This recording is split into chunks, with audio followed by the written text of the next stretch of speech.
Junior instructor পদে craft ইনস্ট্রাক্টরদের যে পদোন্নতি বিষয়টা এটা আমরা চাই না।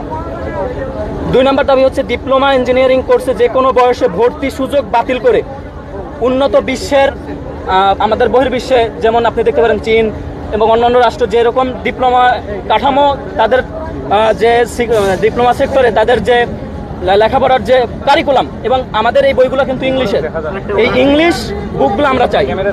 3 নম্বর উপ সহকারী প্রকৌশলী ও সমমান মানে 10ম গ্রেডে 4 বছর মেয়াদী ডিপ্লোমা ইন ইঞ্জিনিয়ারিং থেকে পাশকৃত ছাত্রছাত্রীরাই চাকরি করবে, কোনো জেনারেল স্টুডেন্ট এখানে আসবে না। কারিগরি সেক্টর পরিচালনায় আমাদের এই কারিগরি সেক্টরে কোনো অকারিগরি লোক, অর্থাৎ এই কারিগরি সেক্টরে কারিগরি বোর্ড হতে পারে, কারিগরি অধিদপ্তর হতে পারে, তারপরে আমাদের কলেজ প্রশাসন, প্রিন্সিপাল স্যার, তারপরে অন্যান্য যেসব জনবল নিয়োগ আছে এখানে আমরা কারিগরি শিক্ষায় শিক্ষিত জনবল চাই। এবং আমরা এখানে দাঁড়িয়ে